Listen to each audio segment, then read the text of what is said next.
Abre comigo aí Isaías 9, Isaías 9. Quem esteve conosco domingo passado, levanta a mão se você estava aqui domingo passado. Quem esteve participando da nossa primeira mensagem da nossa nova série. Quem lembra qual que é a nossa nova série? Fala comigo, elementos de aumento. Fala 4 vezes bem rápido, elementos de aumento, elementos de aumento. Se você falar 11 vezes extremamente rápido, você vai ser batizado no Espírito Santo e orando em línguas. Vocês pensam que eu estou brincando, mas eu contei essa história, vou repetir. Cara, 3 anos atrás eu estava pregando no culto de jovens da Monte Sião. E daí veio um rapaz para frente, ele falou assim: Theo, preciso de oração. Eu falei: o que você precisa? Ele falou assim: eu quero ser batizado no Espírito Santo. Eu falei: vamos orar. Ele falou assim: mas eu estou um pouco frustrado. Eu falei: por quê? Porque eu oro e peço batismo no Espírito Santo já faz um tempo e eu nunca sou batizado no Espírito Santo. E eu falei: bom, vamos orar agora. Ele falou assim: a última vez foi um pouco traumática. Eu falei: o que aconteceu?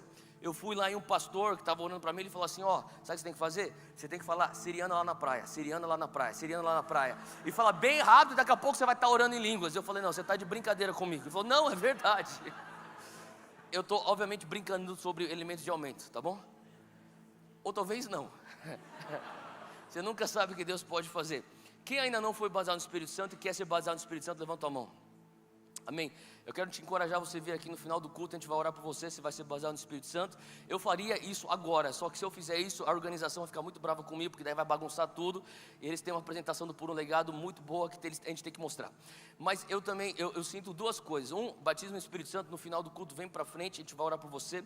E durante a adoração eu tive uma visão de uma pessoa era uma enfermidade de pele nos dedos, era mais ou menos aqui, eu não sei se era psoríase, alguma coisa assim, mas era como se estivesse descascando. O que é essa pessoa? Levanta a mão se é essa pessoa, cadê? Amém? Tem mais do que uma? Bom, que bom. No final do culto vocês vêm para frente, Deus vai te curar hoje, amém? Se o Senhor revela é porque Ele quer redimir, amém? Glória a Deus, amém. Se você tiver qualquer tipo de enfermidade, vem aqui para frente no final do culto, a gente vai orar. E a gente tem fé que Jesus está aqui para nos curar, amém? Isaías 9, versículo 6 é o texto-chave da nossa série Elementos de Aumento. Diz assim: porque um menino nos nasceu, um filho se nos deu, e o principado, fala comigo, governo. Principado é uma outra palavra para governo ou reino. O principado está sobre os seus ombros, e o seu nome será maravilhoso conselheiro, Deus forte, Pai da eternidade, príncipe da paz. Do incremento, fala comigo, incremento. Essa palavra é um pouco incomum, mas significa aumento, significa expansão, ampliação, extensão. Ele está falando aqui, ó, do incremento do seu reino, ou do seu governo, e da paz do seu reino não haverá fim. Eu quero que você entenda que Jesus, ou que melhor, que Isaías está profetizando acerca de Jesus. Ele está falando que Jesus, ele virá como um menino, e ele vem para estabelecimento do reino de Deus, e desse reino que ele vem estabelecer, existe um aumento que não tem fim. Agora, é diferente de você entender que a natureza do reino é eterna, não é isso que ele está falando. Nós já sabemos que a natureza do reino de Deus é eterna. A natureza do reino de Deus não tem fim, nós sabemos disso. Mas o que Isaías está falando não é da natureza do reino de Deus. Ele está falando da ação do reino de Deus. Ele está falando assim que a ação do reino de Deus é uma constante expansão, é um constante aumento. Fala comigo, aumento.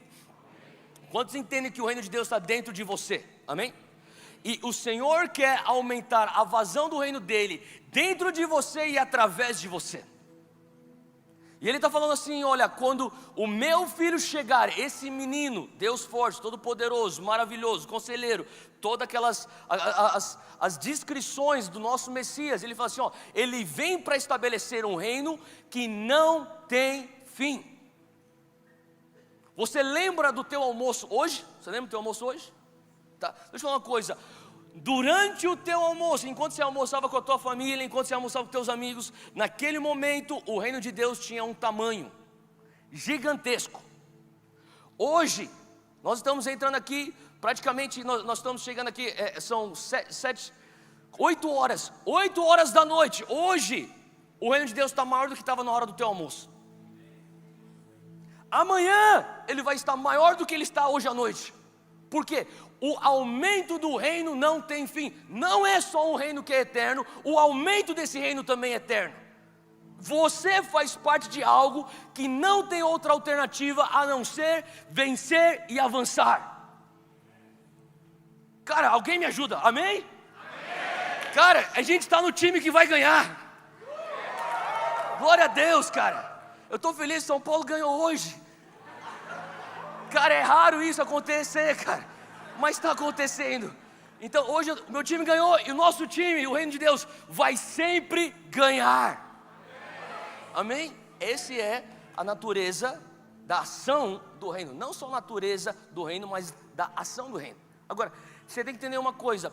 Paulo, ou melhor, Jesus, em Lucas 17, versículo 21, ele está falando algo muito interessante. Ele diz: não pense que o reino de Deus está ali ou acolá. O reino de Deus está dentro de você. Fala comigo, o reino de Deus está dentro de mim. Você é a extensão do reino de Deus aqui na terra. Você é o reino de Deus ambulante aqui na terra. Faz sentido? Paulo, ele também fala lá em 2 Coríntios 5:20, ele fala assim, que nós somos embaixadores de Cristo. Em outras palavras, você é a representação oficial do governo de Deus aqui na terra. Fala comigo, eu sou a representação oficial do reino de Deus. Não só a extensão, mas você tem autoridade como um oficial do reino de Deus aqui na terra. Paulo continua dizendo lá em Colossenses 3, versículo 3, que Cristo está em nós e nós estamos escondidos em Cristo. Para imaginar o que significa: eu estou escondido em Cristo e Cristo está escondido em mim. O que significa essa união? Eu com Ele, Ele comigo. Como que isso? Sabe, eu lembro uma vez que eu estava perguntando isso para o meu professor, e o professor de teologia no seminário. Eu e alguns colegas meus, 2 colegas meus, ele falou assim: ó, eu quero que vocês imaginem isso. Ele falou assim: imagina Jesus, Colossenses 3:3. Imagina Jesus, esse copo d'água, uma água pura, cristalina, filtrada. Ele falou assim: vocês são, cada um aqui é um cubo de açúcar. Sabe aqueles açúcares em cubinho? Quando você disse sim para Jesus, Ele pega você, Ele põe dentro da água, pega você, põe dentro da água, pega você, põe dentro da água, e Ele mistura. E você dissolve, e você se torna uma só solução. Você está escondido em Cristo. Você não consegue pegar aquela água e falar: sai aqui para cá açúcar, isso aqui é água. Consegue? Essa é a natureza da nova aliança. Você está escondido em Cristo. Quantos acham que isso aqui é uma boa notícia? Quando o inimigo vê você, ele vê você escondido em Cristo. Ele vê você vestido de justiça. 1 Coríntios 3:9 diz que nós somos colaboradores com Cristo. Fala comigo, colaborador. A palavra colaborador, você tem o co, de estar junto, e labor, de trabalho, de labor, obviamente. E que ele está falando assim: nós somos aqueles que Jesus fala: eu quero trabalhar com você. Por que Ele quer trabalhar conosco? Porque Ele precisa de nós? Obviamente não. Mas Ele quer trabalhar com você, Ele quer trabalhar comigo, porque Ele tem prazer em trabalhar junto. Ele está tendo uma desculpa. O que a gente pode fazer junto? Eu quero passar tempo com você. Você já gostou de alguém tanto que você quer inventar desculpa para estar perto daquela pessoa? Sim ou não? Ele está falando assim: cara, vamos expandir o reino de Deus junto? Você vem aqui ser meu colaborador, vem aqui ser co-participante comigo. Faz sentido? Sabe, ontem nós tivemos no Campus Morumbi o pastor Cote, que é um dos líderes de Jocum, e ele é uma autoridade no mundo em relação, quando se diz respeito a ministério de cura e libertação e também de aconselhamento. E o pastor Cote estava falando sobre o texto lá em Atos dos filhos de Seva. Você lembra disso? Sabe aquele texto dos filhos de Seva, que eles foram tentar expulsar um demônio de uma pessoa? Vocês lembram desse texto? E aquele demônio, ele fala assim: ó, eu conheço Paulo, eu conheço Jesus, mas quem é você? Você lembra? Logo na sequência, o que o demônio faz com os filhos de Seva? Dá uma surra nos caras. Eu sei, você está escutando, se você está escutando isso pela primeira vez, parece uma história bem bizarra, e é bem bizarra. Depois pega lá no texto e olha lá em Atos, lê esse negócio. A Bíblia está cheia de momentos que você, tipo, o que está acontecendo aqui? Mas enfim, tem um texto que também, eu já vou falar. Em Marcos, depois, outro texto bem bizarro, depois você procura. Quando Jesus está sendo preso no jardim de Getsemane, tem um versículo lá em Marcos que fala assim: e um homem saiu correndo vestido de lençol. Você sabe o que eu estou falando nesse versículo? Do nada, depois você olha. Enfim, não sei porque eu falei isso, mas enfim. São os textos que você fala assim: o que está acontecendo aqui? O pastor Cote falou assim: olha, e daí o que acontece? Os caras levam uma surra do demônio. Versículo seguinte: o temor de Deus veio sobre toda aquela região. O que acontece depois? E todos naquele lugar foram salvos. Fala, uau. Sabe o que isso quer dizer? Que Deus usou demônio para fazer evangelismo. E ele falou assim, ó, se Deus pode usar um demônio, se Deus pode usar um jumento, por que ele não te usaria? Não se sinta tão especial quando você é usado por Deus. É bom, né, para pôr a gente no nosso lugar, trazer um pouco de sobriedade. De vez em quando você é usado por Deus, você se sente tipo, oh cara, eu sou muito espiritual. Às vezes tem que lembrar, Deus até usou demônios. Mas enfim, esse não é o caso. O que eu estou querendo dizer é que Jesus, ele quer coparticipar conosco na construção do reino. Jesus nos chama para ser colaboradores com Ele na expansão dele. Sabe, o Senhor quer que você venha a ser parte dele nesse aumento da vazão do reino aqui na terra. E para você experimentar o aumento do reino de Deus, o incremento desse governo, existem alguns elementos bíblicos que você tem que se atentar para você experimentar aumento. Quantos aqui querem experimentar uma expansão do reino na tua vida, um crescimento de Deus na tua vida? Sim? Eu imagino que você querer crescer é algo saudável. E quando você começa a falar assim, Deus, eu quero crescer na minha maturidade contigo, eu quero crescer na expressão de Cristo na minha vida, você está falando assim, Deus, como que eu posso aumentar o reino de Deus em mim e através de mim? 5 elementos para o aumento. Cada semana nós estamos pegando um elemento. Semana passada nós falamos qual? Fala comigo, mordomia. Nós somos mordomos, nós temos tempo, nós temos talento, nós temos tesouro, dinheiro, nós temos influência e nós temos relacionamentos. Nada disso é nosso, tudo é dele, ele tem propriedade, mas nós somos mordomos que temos que ser responsáveis e um dia nós iremos prestar contas acerca daquilo que ele pôs em nossas mãos. A lei da promoção do reino de Deus é quando o Senhor volta para aquele servo e aquele servo presta contas e ele fala assim, servo bom e fiel, sobre o pouco fosse fiel, sobre o quê? Muito eu te colocarei. Você quer experimentar um aumento, um crescimento muito grande? Ele está falando assim, ó, seja fiel com o pouco que eu te coloco. Se você é fiel sobre o pouco que são as suas mãos, sobre o muito eu te colocarei. Tem tudo a ver com mordomia. Tem gente que está com alguma coisa na sua mão e fala assim, mas é pouco tempo, é pouco talento, não tem muita habilidade. Eu queria ser que nem aquele irmão lá na frente lá que sabe cantar e tocar. Eu não tenho nada de dinheiro para fazer a obra de Deus. Eu queria ser que nem aquele irmão lá que é rico. O Senhor fala assim, seja fiel no pouco e sobre muito eu te colocarei. Amém? É mordomia. Agora, uma outra coisa que nós vamos entender como um outro, segundo elemento de aumento, nós vamos tratar isso hoje. Fala comigo, guerra espiritual. É isso mesmo, hoje é um daqueles domingos. A gente vai fazer guerra espiritual, amém? E nós vamos falar como que você toma território para você ter um aumento do reino de Deus na tua vida. E quem quer saber os outros 3 elementos de aumento? Então você vem domingo que vem, o outro domingo e daí o 5º domingo, que é a nossa série. Abre comigo aí em 2 Coríntios 4, versículo 4. Eu tenho 3 pontos para variar sobre guerra espiritual. E o primeiro ponto é, guerra espiritual é uma guerra real. É uma guerra real. Se você estiver anotando, anota aí, nossos 3 pontos. 2 Coríntios 4, 4 diz assim que, nos quais, Paulo diz, nos quais o Deus deste século, quem que é o Deus deste século? É Satanás. Ele cegou os entendimentos dos incrédulos para que não lhes resplandeça a luz do Evangelho da glória de Cristo, que é a imagem de Deus. Agora, ele está falando que Satanás, qual que é a ação de Satanás? Ele é aquele que cega a nossa visão espiritual. É o que Paulo está falando aqui. Agora, pula 7 capítulos para frente, 2 Coríntios 11, versículo 14. Você que está chegando aí, deixa eu só te avisar. Hoje nós vamos abrir muito versículo, porque a gente ama a Bíblia aqui, amém? Quem ama a Bíblia aí? Então se você tem uma Bíblia de papel, você se prepara para abrir rapidinho. Se você tiver uma Bíblia no celular, vai ficar mais fácil, mas você nunca vai ser tão espiritual quanto o cara de Bíblia de papel. Whatever. Vamos lá, 2 Coríntios, gente, é o 4º culto, tá tarde já, vamos lá. 2 Coríntios 11, 14. E não é maravilha porque o próprio Satanás se transfigura em anjo de luz. Fala comigo, anjo de luz. Essa aqui é uma imagem que ele quer passar, é uma imagem mentirosa. Ele não é o anjo de luz. Ele é um anjo de trevas, de escuridão, mas ele quer transparecer como se fosse um anjo de luz. Aí você tem que entender uma coisa: Satanás, ele vai querer cegar a tua visão espiritual. Uma vez que ele tem sucesso em cegar a tua visão espiritual, ele não precisa parecer anjo de luz, porque você não está vendo nada.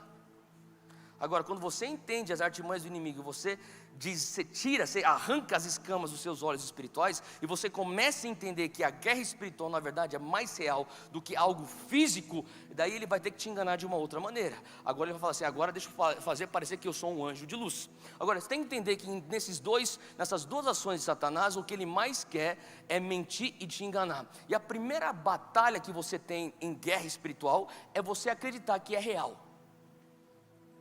Tudo que o inimigo quer é que você pense que aquilo que está acontecendo, não, isso aí não é guerra espiritual, Theo. Isso aí, o problema lá em casa é o meu pai que tem gênio forte. Ele pode muito bem ter gênio forte, mas não quer dizer que não seja uma guerra espiritual. Não estou falando que você tem que espiritualizar tudo. Tem crente, você conhece crente que espiritualiza tudo?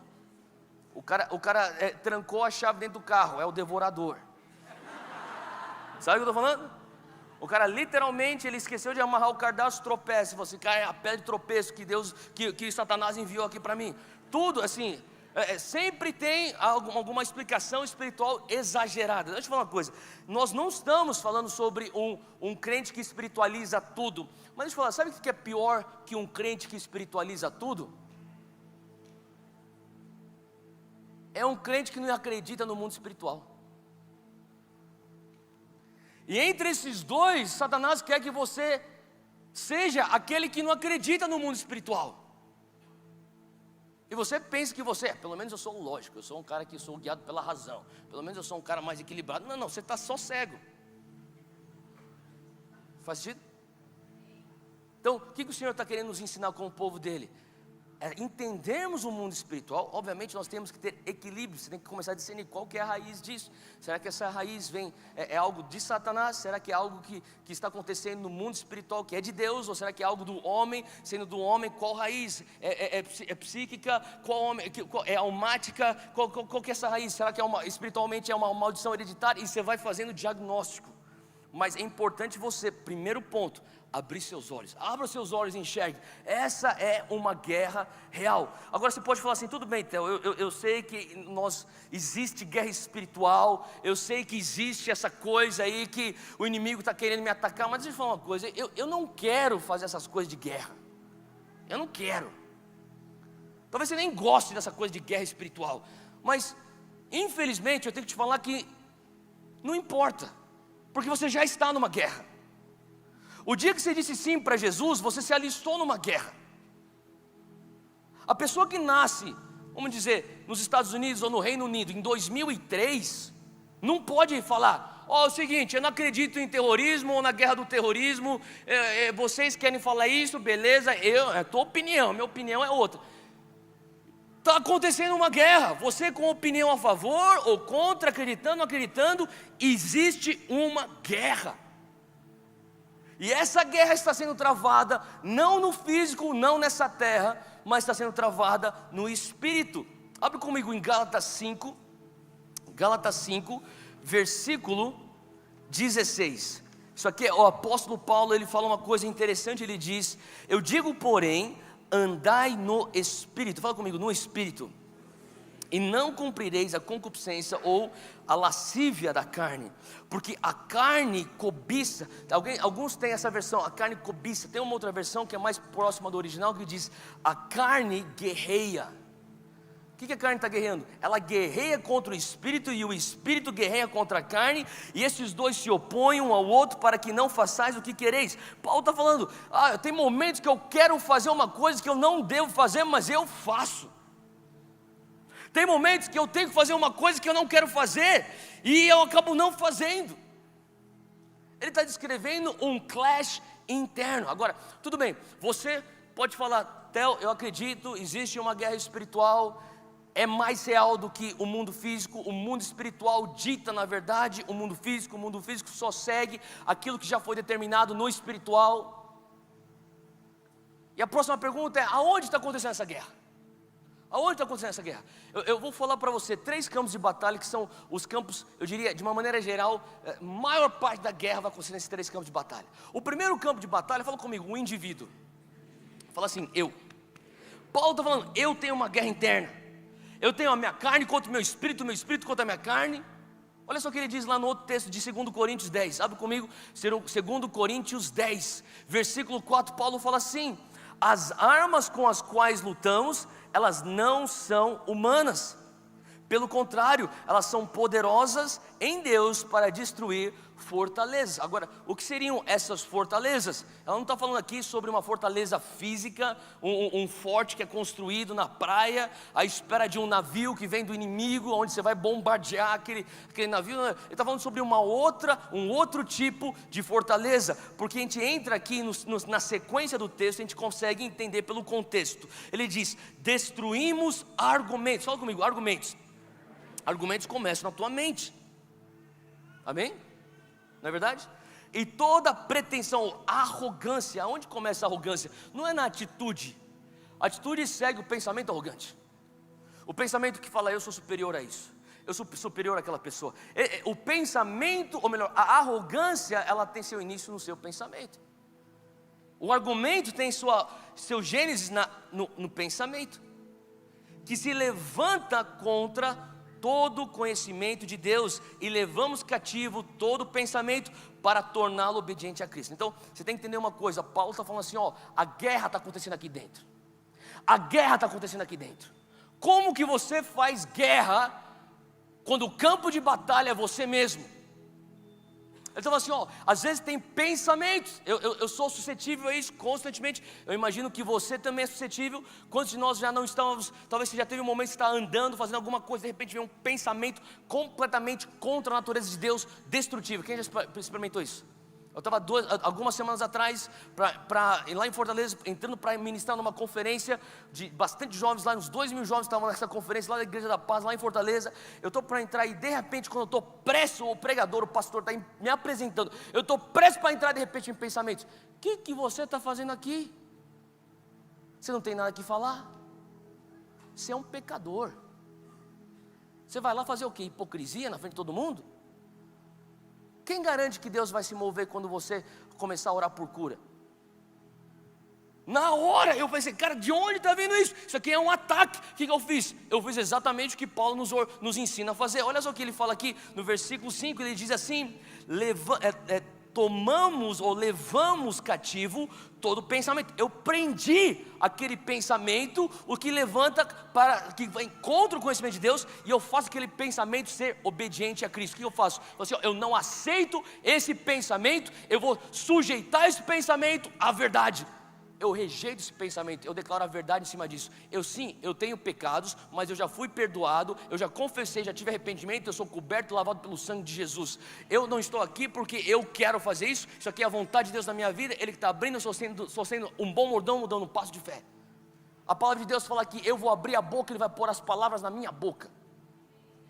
Amém?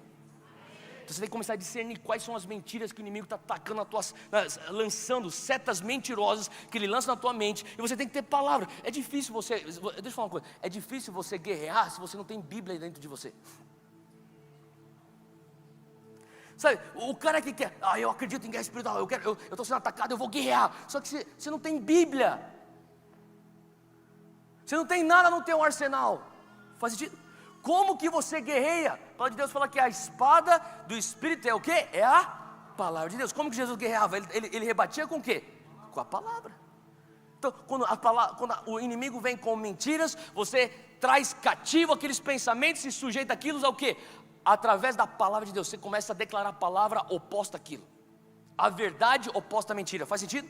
O primeiro campo de batalha é aqui dentro, somos nós mesmos. O segundo campo de batalha são relacionamentos. Escuta quem é do teu lado. Fala assim, é você, cara. Às vezes é uma guerra com você. Não precisa falar isso.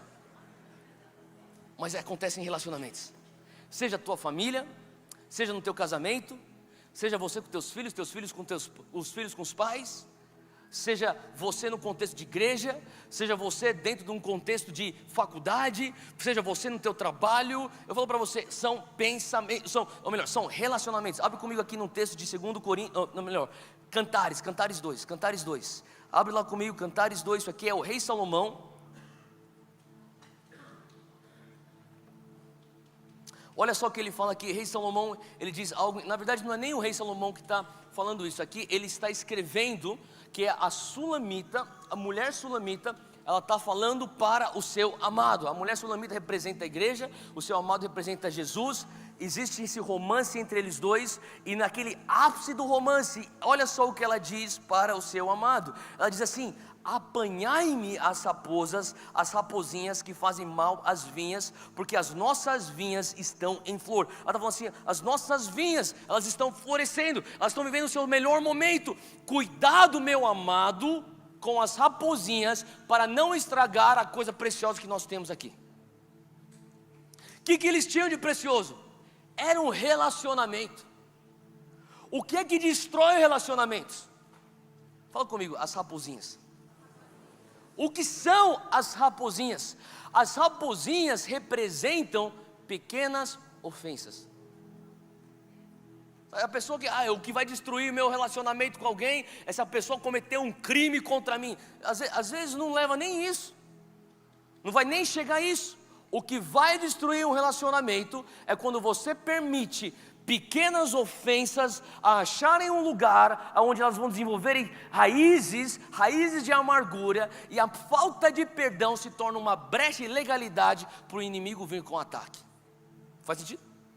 E aqui ela está falando assim, o que nós temos aqui, nosso relacionamento é tão precioso, vamos tomar cuidado com as raposinhas, não vamos permitir as pequenas ofensas.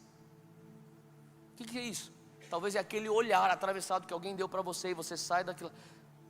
Por que esse cara está me olhando desse jeito? Talvez é um comentário que foi feito durante o jantar, de repente você sai, você vai para o teu quarto e você fica assim: por que ele está falando desse jeito? E você permite com que aquilo venha começar a gerar uma raiz de amargura. Faz sentido o que eu estou falando, gente? Sou só eu que passo por isso, ou você também? O Senhor está falando assim, toma cuidado com as raposinhas. As raposinhas vão destruir o teu relacionamento, e aí elas vão fazer com que os teus relacionamentos sejam vulneráveis aos ataques do inimigo. Agora, o terceiro lugar, o terceiro campo de batalha onde a guerra espiritual acontece, fala comigo, territórios celestiais. Agora, você sabia que nós temos aqui o primeiro, segundo e terceiro céu? Você sabia que existem 3 tipos de céus? Você encontra isso na palavra, são 3 tipos de céu. Abre comigo Gênesis 1, versículo 20, eu vou explicar um pouco sobre o que a Bíblia diz sobre o primeiro céu. Gênesis 1, 20 diz: disse também Deus, encham-se as águas de seres vivos, peixes, e sobre a terra voem aves, sob ou abaixo do firmamento do céu. É isso que você enxerga com seus olhos físicos quando você sai de um prédio, você olha para cima, as estrelas, a lua, o sol, isso aí é o firmamento. Esse é o primeiro céu, é o céu físico. Agora, existe um terceiro céu também, Paulo fala sobre isso, abre lá em 2 Coríntios capítulo 12, 2 Coríntios 12, Paulo é tão modesto que provavelmente, na verdade, quem ele se refere é ele mesmo, só que ele nem menciona o seu nome, porque ele não quer trazer atenção para ele mesmo. Paulo diz assim no versículo 2 do capítulo 12 de 2 Coríntios 12, 2, ele fala: eu conheço um homem em Cristo, que há 14 anos, esse homem é provavelmente Paulo, ele fala que há 14 anos, se no corpo ou fora do corpo, eu não sei, Deus é que sabe, ele foi arrebatado até onde? Ao terceiro céu. O que está acontecendo aqui? Paulo tem um encontro sobrenatural de arrebatamento, uma experiência sobrenatural, onde ele nem sabe se ele sai do corpo ou ele vai com o corpo inteiro. Ele só fala assim, eu só sei que eu fui lá para o terceiro céu estar com Deus, e eu vi mistérios. Então nós sabemos que ele não foi para esse céu que nós enxergamos aí, físico. Ele foi para um outro céu, e a Bíblia fala, é o terceiro céu. Lúcifer, Isaías 14, abre lá comigo. Isaías 14 se refere ao que Lúcifer disse. Lúcifer, antes da queda dele, antes dele se tornar Satanás, Lúcifer, versículo 13 de Isaías 14, olha só o que Lúcifer falava no seu coração. Isaías 14, 13. E Lúcifer, tu dizias no teu coração, olha o que Lúcifer falava: eu subirei ao céu, acima das estrelas de Deus, eu exaltarei o meu trono, e no monte da congregação me assentarei aos lados do norte. O que ele está falando? Qual foi a queda de Lúcifer? Ele quis ser igual a Deus, ele usurpou ser Deus. Então Lúcifer, quando começou esse pensamento, ele falou assim: eu vou subir ao céu, aonde Deus está sentado no trono, onde Deus está sentado, eu quero estar lá no céu. Agora, ele se referia a esse céu? Não, ele se referia ao mesmo céu que Paulo foi arrebatado e ele teve experiências sobrenaturais. Ele se referia ao céu onde Deus está com os anjos da luz. Faz sentido? Agora, olha só o que o próprio Paulo fala em Efésios. Abre lá comigo Efésios. A gente vai começar com Efésios 2, depois nós vamos para Efésios 6. Mas vamos lá, Efésios 2, versículo 2. Ele diz assim: em que no outro tempo andasse segundo o curso deste mundo. Deixa eu falar uma coisa. Quando que uma pessoa anda segundo o curso deste mundo? Quando que alguém anda de acordo com o mundo? Pré-Cristo. Amém? Você consegue desenhar uma risca na tua vida do que é pré-Cristo e pós-Cristo? Sabe? Você sabe falar? Ó, isso aqui, antes aqui, isso aqui é pré-Cristo, isso aqui é depois de Cristo. Você vê uma diferença nítida? Eu espero que sim. Paulo está falando assim, ó, quando você estava pré-Cristo, você andava segundo o mundo. O que significa você andar segundo o mundo? Significa, acompanha o texto, segundo o príncipe das potestades do ar. Fala comigo, príncipe dos ares. Isso aí é Lúcifer. Isso aí é Satanás. Ele falou assim, ó, o príncipe dos ares é o Satanás. Agora, o que quer dizer? Quer dizer que ele está nos ares. Ele está em algum céu, onde ele exerce o poder no seu tempo limitado que Deus está dando para ele. Faz sentido? Então assim, ó, quando você não está em Cristo, você está debaixo da influência dele. Agora, quem são aqueles que estão debaixo da influência dos príncipes dos ares? Que agora, versículo 2, continuando no final do versículo 2, que agora opera nos filhos da desobediência. Você fala, talvez você nem sabia disso, mas antes de Jesus, antes de você conhecer Jesus, você estava no curso desse mundo, debaixo da influência de Satanás, operando um comportamento igual aos filhos da desobediência. Todos nós, antes de Cristo, nós estávamos assim. Nós nem sabíamos, mas nós estávamos influenciados por Satanás e seus demônios. Não é o que eu digo, isso aqui é o que a Bíblia diz. Efésios 6:12. Pula lá 4 capítulos para frente, mesma carta. Apóstolo Paulo fala, porque não temos que lutar contra a carne nem com sangue, mas sim contra os principados, contra as potestades, contra os príncipes das trevas deste século, contra as hostes espirituais da maldade, aonde? Nos lugares celestiais. Então, entenda uma coisa, se Deus está, se Ele é luz, Satanás é trevas, e luz e trevas não podem coabitar, não podem estar num espaço só. Obviamente, esse ar, esse céu, esse lugar celestial que se refere a onde está Satanás e seus demônios, não é o terceiro céu, porque lá Deus está. Não é o firmamento, onde você vê, porque você não vê quando você está descendo lá em Guarulhos dentro do avião, o cara falando assim, ó, põe seu cinto de segurança, já acabou essa turbulência aí, acabamos de atropelar um demônio. Você não começa a descer, uau, que cidade com ar tão limpo, oh, e um capeta aqui. Você não vê isso. Então, que céu seria? Só nos resta então o segundo céu. Faz sentido? Agora, por que isso é importante? Você tá, que legal, e aí, o que tem? Tem tudo a ver com a tua vida de batalha espiritual. Abre comigo Daniel 10, eu vou explicar por quê. Daniel 10 é um texto muito interessante. Daniel 10 começa com Daniel falando, ou melhor, o texto diz que Daniel está triste. Agora, por que Daniel estava triste? Bem simples, porque ele estava jejuando. Você já viu alguém feliz por estar jejuando? Só os super espirituais. Eu não fico feliz quando estou jejuando, mas eu sei que eu preciso fazer aquilo. Mas ele está triste porque ele não pode mais comer carne, ele não pode comer churrasco, ele tem que ficar comendo salada e fruta. Então, ele fala assim, cara, 21 dias eu comendo só salada e fruta, eu quero comer carne. Ele está triste. Mas por que ele está jejuando 21 dias? Porque ele está esperando uma resposta dos céus. Finalmente, no 21º dia, chega um anjo vem para visitá-lo, ele tem uma experiência, um encontro angelical. O anjo chega no 21º dia, e Daniel, eu imagino, não está no texto, mas imagino que Daniel fala assim, finalmente, cara, não aguento mais comer salada, você chegou. E daí o anjo, calma, desculpa, eu estava atrasado, mas eu vou explicar o que aconteceu. Olha a explicação do atraso do anjo, versículo 12. Então o anjo me disse: não temas, Daniel, porque desde o primeiro dia em que aplicaste o teu coração a compreender e a humilhar-te perante o teu Deus, são ouvidas as tuas palavras, e eu vim por causa das tuas palavras. Para aí, o que o anjo está falando? Daniel, o primeiro dia que você se propôs a jejuar e orar, as tuas palavras foram escutadas, a tua prece chegou ao céu, e do céu o Todo-Poderoso já me enviou como um anjo com a resposta, mensageiro, para descer para te entregar. Então calma aí. Desde o primeiro dia, eu estou jejuando 21 dias. Você está falando para mim que o primeiro dia vocês receberam a minha prece e já enviaram a resposta? É isso, é o que o texto diz.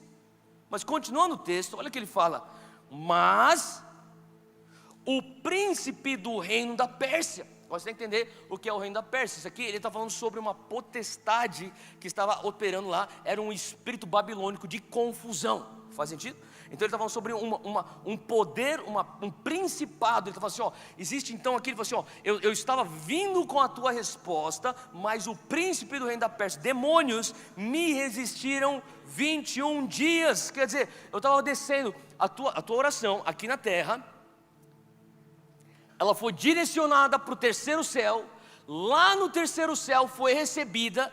No primeiro dia do teu jejum, já foi enviada de volta a resposta. Eu estou vindo com a tua resposta, eu saio do terceiro céu, eu tenho que atravessar o segundo para chegar depois no primeiro para te entregar. E quando eu estou atravessando o segundo, eu pego uma blitz de demônio. Eles pode parar isso aqui. Daí eles começaram uma guerra, a gente começou, pá. E cara, eu fiquei guerreando com os caras 21 dias. Até que o terceiro céu mandou Miguel. Quem que é Miguel? É um dos 3 arcanjos.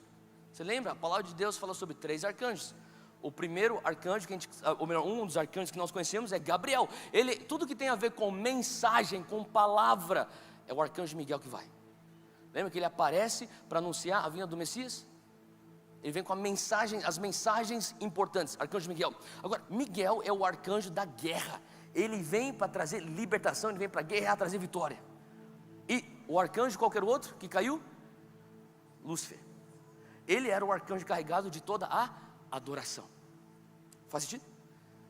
Isso aqui é uma outra pregação, mas se você for ver nos céus, existe exatamente o que acontece num culto dos santos. O que acontece no culto dos santos? A guerra, a intercessão, Miguel. Gabriel, a palavra. Faz sentido? Lúcifer, louvor e adoração. São os componentes de um culto. Faz sentido? Então, nos céus acontecia isso. Quando houve a rebelião nos céus, Lúcifer cai, sobra só 2. E nesse caso, Miguel, que é um dos tops, um dos líderes. Olha só o que ele fala aqui, como ele descreve. Ele diz assim: Miguel, um dos primeiros príncipes. Agora, por que é interessante que está falando a palavra príncipe? Você tem príncipe na tua versão? Fala príncipe acerca de Miguel e fala príncipe acerca daqueles da Pérsia. Estou falando aqui de autoridades espirituais, um das trevas, um da luz. E Miguel vem e ele faz guerra. Olha só o que ele faz. Ele veio para me ajudar e eu fiquei ali com os reis da Pérsia. Agora eu vim para fazer-te entender o que há de acontecer ao teu povo nos derradeiros dias, porque a visão é ainda para muitos dias. E falando ele comigo essas palavras, abaixei o meu rosto e emudeci. Agora, por que você precisa saber disso? Porque você precisa entender, você está sentado hoje nessa cadeira verde, não é verdade? Só que a palavra de Deus também fala que você está sentado. Efésios diz que você está sentado com Cristo nos lugares. Mas como que eu estou sentado nos lugares celestiais? Estou sentado aqui nessa cadeira. O teu físico está sentado aqui, mas a tua posição espiritual é já no terceiro céu. Então você tem que começar a entender que tem vezes que você vai olhar como se você fosse um ser humano sentado aqui nessa cadeira verde. E quando você olha, você está olhando do primeiro céu, na verdade, sob o primeiro céu, para cima. Então você está olhando e falando assim, ó, ainda tem o firmamento, depois tem os demônios, depois tem o terceiro céu. Mas você tem que entender que você tem que ter olhos espirituais. E quando você tem olhos espirituais, você está olhando aqui do terceiro céu, o quê? Para baixo. Uma outra perspectiva. É por isso que se você começar a fazer guerra sem a perspectiva do céu, qual que é a diferença? Você não está, quando você está sentado na cadeira verde, você está lutando para ter vitória. Faz sentido? Quando você está sentado em lugares celestiais, você está lutando da vitória. E por que isso é importante? É importante porque tem muitos de vocês, muitos de nós na verdade, eu me incluo nisso, mas eu vou falar o que eu faço. Muitos de nós que você já sabe aquilo que Deus prometeu para você, você já sabe aquilo que você escutou no teu lugar secreto, você já sabe o que a palavra diz acerca de você, do teu destino, só que você não consegue enxergar aqui nesse nível, nesse mesmo nível dessa cadeira verde, a concretização daquilo. E você está falando assim, seja o que Deus quiser. Deus quer. Se Deus quiser eu vou para a igreja. Deus quer que você venha para a igreja. Você já escutou isso? Às vezes eu converso com algumas pessoas e falo assim, ô meu, cola na igreja, se Deus quiser. Não, Deus quer, cara. Cola na igreja, Deus quer. Faz sentido? Agora, deixa eu pôr uma outra ótica. Tem coisa que você já sabe. Deus, se o Senhor quiser, salva o meu pai está longe do Senhor. Cara, Deus quer que teu pai seja salvo. O momento agora é de você guerrear, porque a resposta já saiu do terceiro céu, talvez seja presa no segundo céu, e você está aqui que nem um covarde aqui no primeiro, debaixo do primeiro céu. Se Deus quiser, Deus quer, meu irmão, se tranca no quarto e vai para a guerra. Você tem que começar. Deixa eu falar, tem gente que está muito passivo, cara. Cutuca alguém. Assim, para de ser tão passivo. Vocês estão muito comportados hoje à noite, cara. Cara, está na hora de você começar a ter uma ira santa. Amém?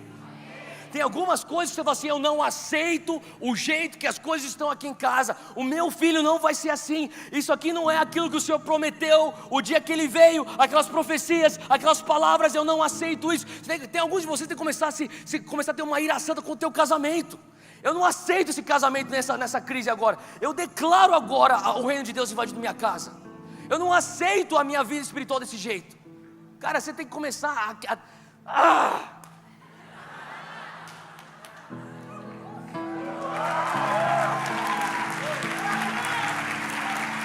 Cara, ira santa.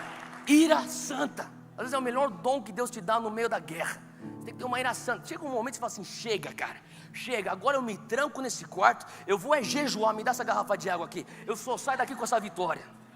E você vai pro pau, cara. Faz sentido? Você tranca o quarto e, meu irmão, vamos lá, agora é eu e você, vamos embora. E se tiver que vir a Gabriel, Miguel, vem todo mundo, mas a gente vai sair com a vitória, amém?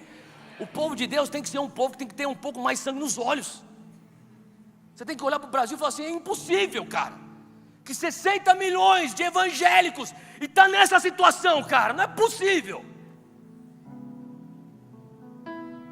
Não é possível com 60 milhões de evangélicos e as nossas crianças submetidas àquela pedofilia, àquela imoralidade. Não é possível, cara.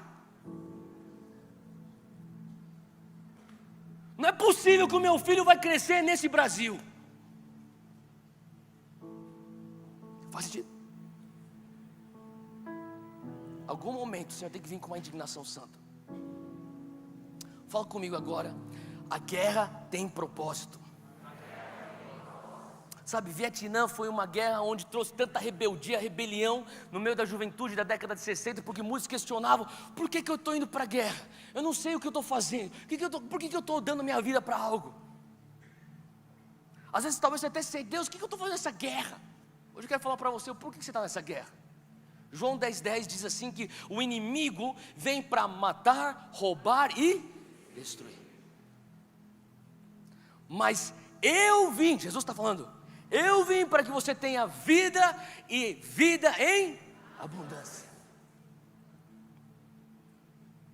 Bill Johnson falou uma coisa muito poderosa, ele falou assim, tudo que você precisa no reino de Deus, Deus te dá através da graça, mas aquilo que você quer, você vai ter que guerrear para ter. A obra da cruz está consumada, você não tem mais morte, você não tem mais perdição, você tem vida e salvação. Agora, se você quiser ter vida em abundância, vai para a guerra. Faz sentido? Se você quer ter vitória, não só depois que você morre nessa terra, mas enquanto você anda na terra dos viventes, vai para a guerra. Meu filho já fez o que tinha que fazer, tem te dado a sua salvação. Agora ele também põe à disposição aquilo que você vai ter que guerrear para ter. Faz sentido, gente? O Senhor está nos mostrando. Eu tive um amigo, bom, vou contar a história dele. Eu tenho um amigo que ele já faleceu, mas o nome dele é Jesse Melton, foi o meu melhor amigo na faculdade. E o Jesse veio de uma situação que ele não tinha muitas oportunidades, é americano, quando eu fiz faculdade nos Estados Unidos, e o governo americano ele dava bolsas para aqueles que estavam no exército. Jesse Melton foi um fuzileiro naval, ele entrou no Marines, e ele falou, eu só estou no Marines porque não tem como pagar minha faculdade. E toda sexta-feira, meio-dia, ele ia embora para se apresentar no quartel-general, ficava até meia-noite de domingo, voltava na madrugada de segunda-feira de manhã nós estávamos na sala de aula juntos.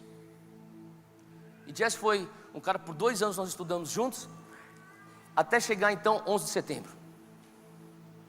Quando chegou 11 de setembro, ele já era Marines, e de cara, os primeiros que iam foram os fuzileiros navais. Não era nem o exército, nem a marinha, não era a aeronáutica, era os Marines, vai embora. Eu lembro até hoje o momento que a gente fez uma festa de despedida para o Jesse, o primeiro turno dele no Iraque. Ele foi, ficou lá acho que 1 ano e pouco, voltou, ficou com a gente mais uns 3 meses, saiu para o segundo turno do Iraque. Ficou acho que quase 2 anos, voltou, a gente já nem estava mais estudando, estava todos os nossos amigos, cada um para um canto. E naquela época eu já estava firme com Jesus, eu tinha tido um encontro sobrenatural com o Senhor já há alguns anos. E ele se encontrou, eu lembro que foi a nossa última conversa, eu estava conversando com ele. Ele estava falando assim, Theo, eu estou tendo meus momentos com Jesus enquanto eu estava no Iraque, tem sido uma coisa assim muito doida. Ele estava conversando sobre vida espiritual. E eu lembro que eu falava assim, eu cheguei no momento da conversa e falei assim, Jesse, você não precisa fazer mais isso, cara, você não precisa estar mais, sabe, você pode sair, você já se formou, por que você vai fazer isso? Ele falou assim, Theo, o primeiro turno eu fui porque não tinha opção. Daí eu comecei a entender por que eu estava lá. Hoje eu vou porque eu quero, eu estou convicto. Eu falei, como assim? O que me impressionou, não é nem... Eu sei que você pode ter opiniões diferentes acerca do que o governo americano fez, se devia ter ido, não deveria ter ido, você pode ter todas as opiniões, isso é válido. O que eu quero focar não é se é correto ou não foi correto. O que eu quero focar é que aqueles soldados, eles estavam convictos do que eles estavam fazendo. E 2 meses depois da minha conversa com ele, ele foi enviado para o Afeganistão. Foi bem na época que eu voltei ao Brasil e para a gente começar o Dunamis, foi isso em 2008. Quando eu voltei ao Brasil, foi 2 meses que eu já estava no Brasil, recebi um telefonema da irmã dele, ele falou assim, Theo, meu irmão estava num jipe, ele e mais 3 soldados passaram em cima de uma mina, explodiu, todos os 4 faleceram, o enterro dele é semana que vem, aqui em Maryland você consegue ver. Então, eu lembro que no enterro do Jesse, a irmã dele, que também era fuzileira naval, ela começou a falar assim, o meu irmão serviu a Deus dessa maneira, independente se você concorda ou não. Ela falou assim, ele tinha convicção que, para que nós não tivéssemos que fazer a guerra aqui na nossa terra, ele falou, eu me sacrifico para ir fazer guerra lá, para o inimigo não conseguir chegar aqui. E estava cheio de fuzileiros navais naquele enterro. Eu lembro que eu saí daquele momento, obviamente, extremamente triste, porque eu perdi um amigo. Feliz que ele estava com Jesus, eu vou vê-lo na glória. Mas impactado porque eu vi, cara, esse homem, esse jovem, ele tinha 2 anos mais velho do que eu. Esse cara, ele viveu por uma convicção. Ele sabia por que ele estava na guerra. Agora, aplicando isso para nós. Eu e você estamos em guerra. Você é um soldado de Jesus, eu também sou soldado. Será que nós vivemos o nosso cristianismo com tal convicção do porquê que nós estamos guerreando? Por que nós estamos guerreando? Eu creio que é mais do que só para viver uma vida em abundância. Eu creio que é para o cumprimento da grande comissão, quando diz fazer discípulos de pessoas e de nações. Só aí, discípulos de pessoas e de nações. Você está falando de territórios. Você não vai tomar território que o inimigo tem controle. Como você falou assim, Satanás, me dá licença, eu sou aqui do exército de Jesus, eu vou entrar aqui para começar a influenciar com o reino de Deus. Você vai ter que ir para a guerra. Olha só em Gênesis 22, eu quero só mostrar algo aqui que é interessante. Gênesis 22, versículo 17. Ele diz assim: que deveras te abençoarei e grandissimamente multiplicarei a tua descendência como as estrelas dos céus e como a areia que está na praia do mar, e a tua descendência possuirá a porta, fala comigo, portões dos seus inimigos. Aqui é a promessa de Deus para Abraão. Ele está falando assim: Abraão, a promessa que eu te dou é que eu te darei uma descendência. Não só te darei uma descendência, a tua descendência vai ser extremamente numerosa, e essa descendência que é numerosa, ela vai ter autoridade para tomar os portões, os portais ou as portas dos seus inimigos. Agora, você está pensando, cara, eu não quero saber da porta, eu quero o tesouro dos meus inimigos. Mas deixa eu explicar o que acontece nessa cosmovisão, nesse mundo de Abraão, que significava os portais. Os portais eram símbolos, era um símbolo de poder, o portal era o símbolo de autoridade, o portão era o símbolo de julgamento ou de conselho. Em outras palavras, lá na Palestina, se você for ver, as cidades, elas têm muros ao redor delas, para você, os muros têm portões, e nos portões existiam juízes. Então, para você que tinha uma desavença com alguém, era como se fosse tribunal de causas menores. Você ia para o portão e achava um juiz, e o juiz sentava no portão e falava assim: ó, juiz, o problema é esse, eu estava aqui com o pão, ele roubou o pão de mim, e na hora ele resolvia a situação. Quando você não sabia o que fazer, você ia para o juiz, porque o juiz era aquele que tinha sabedoria, você buscava conselho. Quando o inimigo tentava dominar uma cidade, ele tinha que entrar e dominar primeiramente o quê? O portão. O portão é símbolo de poder, de autoridade, de juízo, de conselho. Abraão tem a promessa: você vai ter uma descendência, ela vai ser numerosa, ela vai ter autoridade para tomar portões. Portões significa territórios. Se você quer discipular nações, se você não quer tomar territórios e fazer guerra para tomar territórios, você nunca vai discipular uma nação. Faz sentido? Abraão tem essa promessa. Agora olha só o que Paulo fala sobre Abraão em Gálatas 3, versículo 29, Gálatas 3, 29, ele fala assim: e se sois de Cristo, quem é de Cristo aqui? Levanta a mão, você é de Cristo, amém. Ele fala assim, ó, se você é de Cristo, você é descendente de Abraão. Quantos dão graças a Deus que você é descendente de Abraão? Melhor ainda, olha só o texto, ele diz: não só descendente, você é herdeiro, conforme a promessa. Você está em Cristo, você é descendente de Abraão. Você é descendente de Abraão, consequentemente você é herdeiro da promessa. Qual promessa? Gênesis 22, 17, autoridade para tomar portões. Faz sentido? Os discípulos estão falando com Jesus, Mateus 16. Jesus, eles falam que você é Jeremias, que você é Elias. E Jesus interrompe e fala assim: não, calma aí. O que vocês dizem que eu sou? Pedro, ele quebra a tradição de falar só coisa errada. Ele fala assim: mestre, tu és o Cristo, o Filho de Deus vivo. Jesus fala assim: uou! Pedro, bem-aventurado és tu, Simão Barjonas, porque não foi carne nem sangue que te revelou, mas foi o meu Pai que estás nos céus. Você lembra disso? E digo mais: teu nome não se chamarás mais Simão, serás Pedro, porque sobre esta rocha eu edificarei a igreja. Quem é parte da igreja de Jesus Cristo? Você é edificado em cima da rocha de Pedro. Ele fala assim: e as portas do inferno não prevalecerão contra a igreja. Você é descendência de Abraão. A promessa de Abraão é que nós teremos autoridade para tomar portões. Paulo fala em Gálatas 3, isso aqui é a graça, a nova aliança, pós-cruz, igreja neotestamentária. Paulo fala assim, ó, se você está em Cristo, você é descendente de Abraão, e você não é só descendente de Abraão, você é herdeiro das promessas de Abraão. Qual promessa? De tomar portões. Se você parte da igreja, Cristo diz: sobre essa pedra edificarei minha igreja. E a igreja tem uma característica: os portões do inferno não prevalecerão contra ela. É importante você entender que para você, o porquê da tua guerra, o porquê da tua guerra, você tem um propósito na tua guerra, é tomar território. Tomar território, você tem que entender a natureza do portão.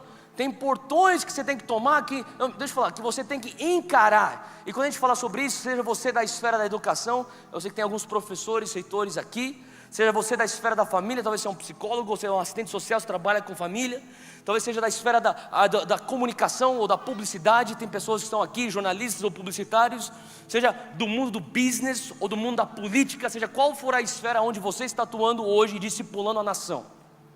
Você vai ter que discernir que tipo de portão que eu estou encarando. 3 tipos de portão, é uma outra mensagem, mas vou dar só uma pincelada. 3 tipos de portão. Primeiro tipo de portão, tem portão que não é, você tem que remover. Não adianta você tentar melhorar o nazismo. Não é verdade? Se você está diante de um portão que é nazismo, você tem que remover, você tem que aniquilar. Tem portão, por exemplo, você está numa situação que você consegue aniquilar racismo. Não tem como você melhorar racismo, você tem que destruir completamente racismo. Se você está numa situação que você tem um portão da corrupção, esse portão da corrupção tem que ser queimado, tem que ser destruído por completo. Faz sentido? A mentalidade jihadista, você não consegue melhorar isso, você tem que destruir por completo. Comunismo, destrói por completo. Faz sentido o que eu estou falando? Agora tem outros portões que você vai ter que reformar, restaurar. Por exemplo, algumas democracias que estão um pouco tortas, a gente vai ter que ir lá, a gente vai ter que reformar esse portão. Faz sentido? Hollywood, tem alguns crentes fascistas que fazem, Deus, me envia umas bombas lá e mata tudo. Cara, não, o que Deus quer é restaurar Hollywood, o lugar que exporta cultura para o mundo inteiro. E que tal a gente começar a exportar a cultura do reino de Deus a partir de Hollywood? Faz sentido o que eu estou falando, gente? Você tem que começar a discernir. Sabe uma coisa que Deus está levantando e Deus vai restaurar e Deus vai reformar? É o conceito de direitos humanos. Não existe um ativista social, um advogado por direitos humanos mais proeminente do que o próprio Jesus Cristo. Nunca na face da terra apareceu alguém que se levantou pelos direitos humanos mais do que Jesus. E por que a igreja não tem autoridade final quando se diz respeito a direitos humanos? Porque nós temos que ter, a gente abriu mão dessa posição, a gente tem que retomar. E dois, nós temos que começar a entrar e tomar esse território e reformar, restaurar. Nós teríamos que ter a última palavra em relação a direitos humanos. Agora também tem portões, eu falei de dois: o que você tem que remover, o que você tem que reformar ou restaurar, e o terceiro, o que você tem que inovar. Tem portões que nem existem, você tem que construir novas ciências, novas tecnologias, novas soluções. Faz sentido? Dave Gibbons, quem lembra do Dave Gibbons? Eu estava em Nova York uma vez com o Dave Gibbons, ele falou assim: Theo, você quer orar amanhã? Quando alguém fala que você quer orar, o que você responde? Se é um pastor, você tem que falar: lógico que eu quero orar. 6 horas da manhã, eu falei: beleza, vamos embora. Então assim, a gente vai lá para Wall Street. Eu nunca imaginei que eu iria entrar numa reunião que eu entrei de oração em Wall Street. 6 horas da manhã, lá em Wall Street, Nova York. Eu entrei, era uma sala, um escritório lá em Wall Street, e devia ter mais ou menos 40 a 50 empresários de Wall Street, todo mundo orando às 6 horas da manhã.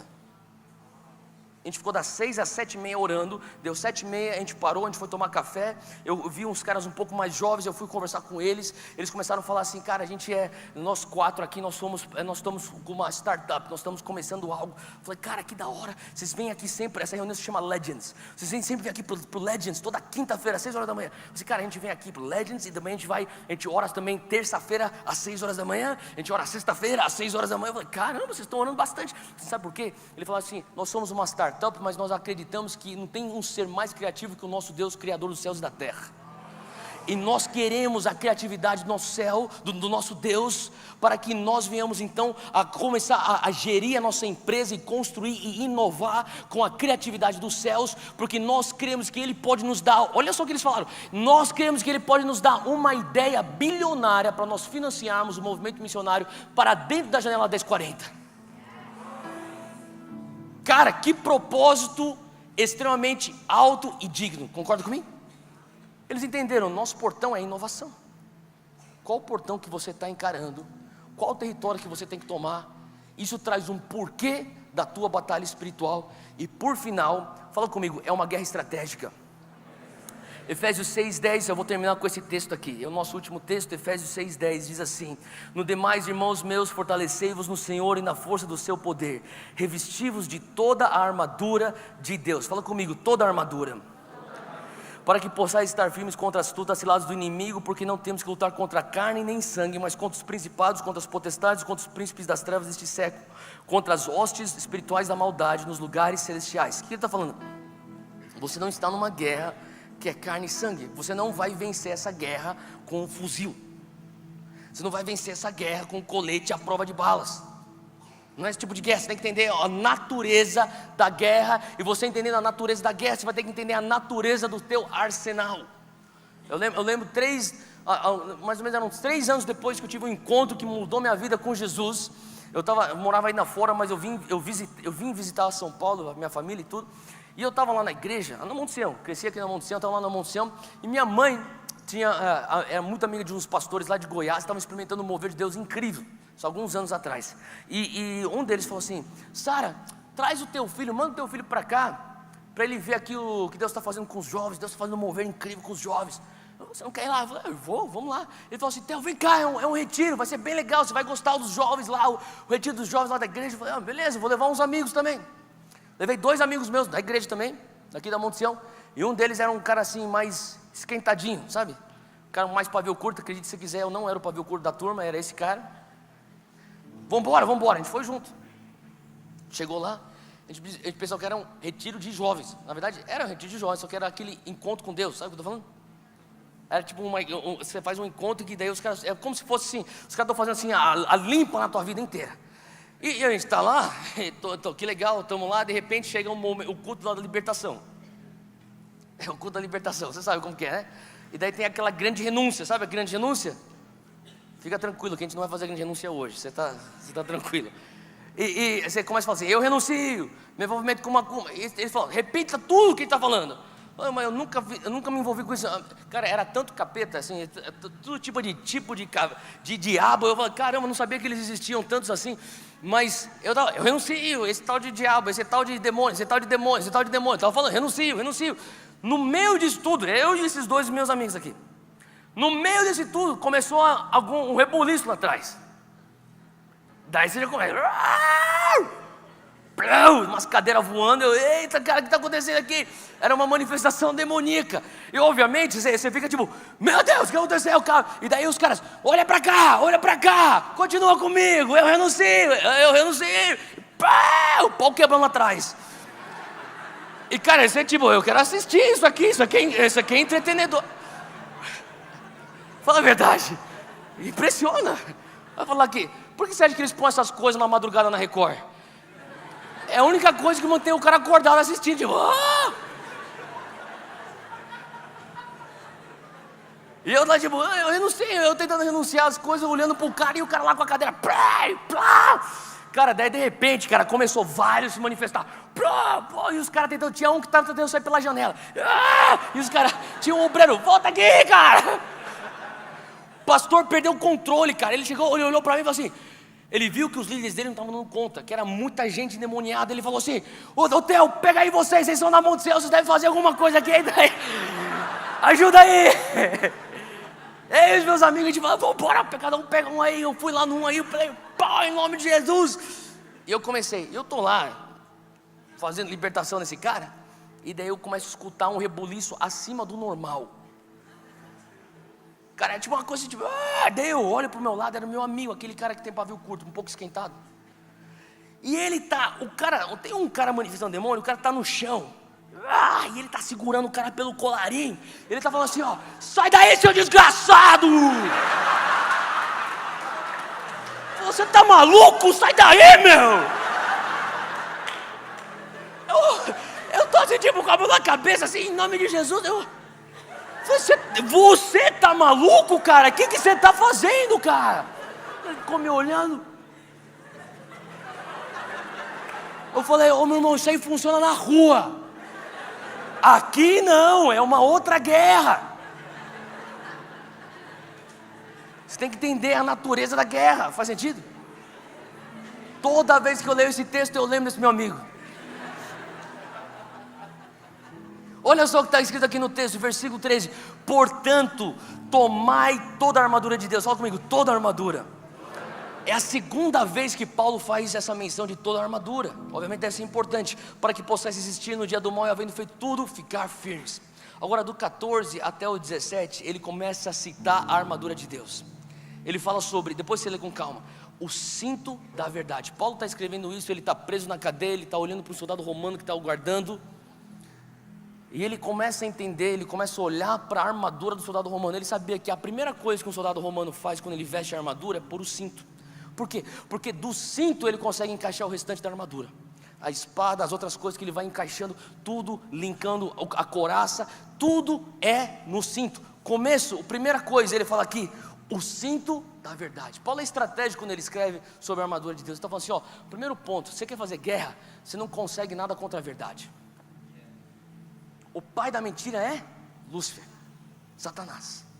Se você quer fazer guerra, você não pode fazer, eu quero ser liberto da lascívia. Tá bom, então vamos confessar a lascívia. Calma aí, mas eu não vou falar o que está acontecendo. Então, meu irmão, conhecereis a verdade, e a verdade vos... O primeiro passo da libertação é confissão.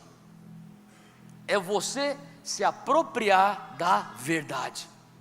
Paulo continua dizendo assim, a couraça da justiça. E por que isso é importante? Porque Paulo está falando sobre a couraça que vem para proteger essa área, onde estão seus órgãos vitais. Ele está falando assim, o teu coração, a tua vida, órgãos vitais, a tua vida não está protegida pela tua própria justiça.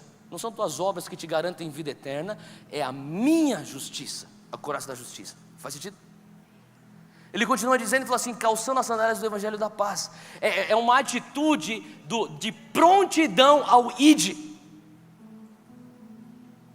Uma atitude de falar assim, Deus, o Senhor envia, eu vou. Tem gente que não está tendo vitória porque você não tem prontidão para ir onde Deus te manda. E se você não está onde Deus está te mandando, você está fora da tua jurisdição. A pior coisa para um crente é você estar fora da jurisdição da graça de Deus. Você se mete a fazer coisas que Deus não te chamou. Ou você não está no lugar onde Deus te chamou. Você está completamente vulnerável. Faz sentido? As sandálias quer dizer a prontidão para eu estar no centro da perfeita vontade de Deus. O escudo da fé, fala comigo, fé. Fé porque o escudo da fé vem para apagar justamente o oposto da fé. As setas, os dardos inflamados de incredulidade, de medo, de dúvida, de fobia, de pavor. Faz sentido? É o escudo da fé.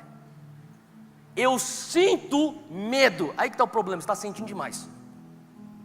Você tem que ter mais fé. Você não é guiado por sentimentos, você é guiado por fé. O justo anda pela fé. Você pode sentir uma série de coisas, mas nada do que você está sentindo é mais verdade do que aquilo que você tem fé. Faz sentido? Olha só o que ele continua dizendo, capacete da salvação é a proteção do lar da tua mente. É aquilo que te protege de falsas doutrinas. O que são as falsas doutrinas? Se você for muito bonzinho, se você fizer muito altruísmo, se você fizer muita caridade, você vai ter salvação. O capacete da salvação protege você de falsas doutrinas. A tua salvação não está em boas ações. São falsas doutrinas, faz sentido? A tua salvação está na graça. O capacete protege uma mentalidade falsa. E a espada do Espírito, que é a própria palavra de Deus, que Jesus usou para vencer o diabo no deserto. Agora, ele termina falando no versículo 18, acompanha comigo, capítulo 6, 18. Ele diz assim, orando em todo o tempo, constantemente orando, com toda oração e súplica, fala comigo, no Espírito. O que quer dizer isso? Quer dizer que você põe a armadura e você continua orando no Espírito. Por que você tem que orar no Espírito? Constantemente orando no teu Espírito. Judas 20, versículo 20, quando você está orando no Espírito, você edifica a si mesmo. 1 Coríntios 14, 4, aquele que ora em línguas edifica a si mesmo. 1 Coríntios 14, versículo 14 diz, porque se eu orar em língua desconhecida, o meu Espírito ora. Teu Espírito está sendo... Agora, quem mora no teu Espírito? O Espírito Santo. Se o Espírito Santo mora no teu Espírito, você ora no Espírito, quem faz intercessão por você é o próprio Espírito Santo. A mente do Espírito Santo não é limitada como a tua mente. A nossa mente, a nossa oração e entendimento é limitada à nossa teologia, à nossa cosmovisão e à nossa experiência. E você precisa orar em entendimento. Eu expliquei outro domingo porque a gente tem que continuar orando em entendimento e não só orar no Espírito, nós temos que orar nos dois. Mas o que a gente precisa também entender é que quando você ora no Espírito, é o Espírito Santo orando através de você. Você não está entendendo. Você está entendendo o que você está falando? Você não está entendendo. Às vezes você não tem. Se você não tem interpretação, você não tem a noção do que você está orando. Mas você tem fé que o Espírito Santo faz intercessão através de você, e Ele está orando de acordo com a mente eterna que Ele tem. Ele sabe todas as coisas porque Ele é onisciente. Ele sabe o que você vai fazer em 2024. Ele sabe com quem você vai estar se associando depois de amanhã. E Ele sabe exatamente a reunião que você vai ter que ter semana que vem nos seus negócios. Ele sabe exatamente a crise que está passando no teu casamento. Ele sabe exatamente o que você está passando, e Ele ora os propósitos de Deus de acordo com a mente eterna, não a nossa mente limitada quando a gente ora com entendimento. Faz sentido? Não é só suficiente você pôr a armadura, ou parte da armadura. Não, põe a armadura, ore no Espírito, vigia, fazer de tudo para ficar firmes. Essa é a estratégia de guerra. Fica de pé onde você está, a gente vai orar junto agora.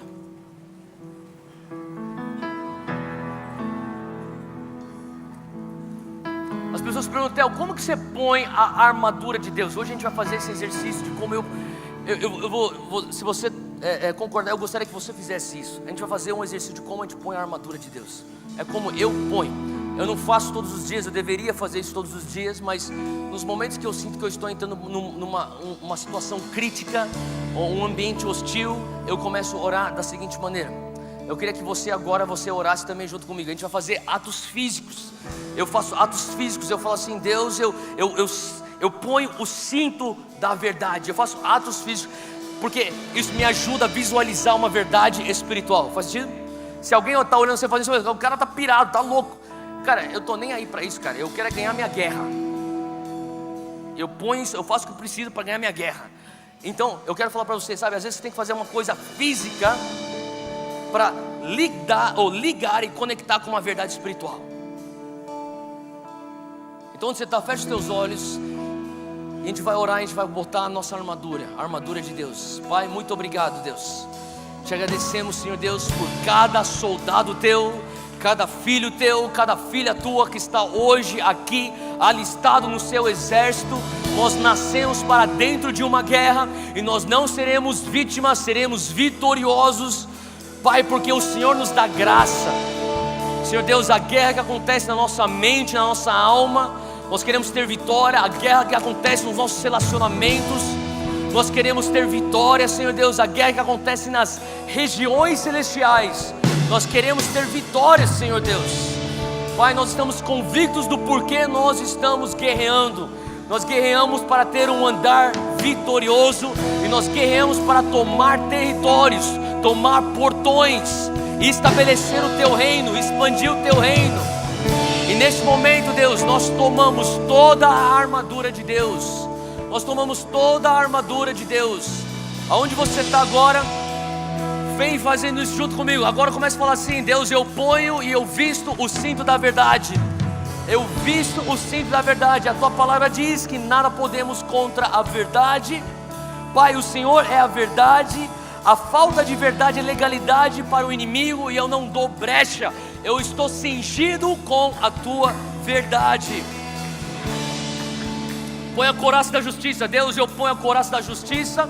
Os meus órgãos vitais, a minha vida, ela é protegida não pela minha justiça humana, mas pela justiça de Cristo, oriunda da graça. Eu calço as sandálias, os calçados do Evangelho da paz. Fala: Deus, eu estou pronto para ir onde o Senhor me enviar. Eu estou pronto para atender o ID do Senhor.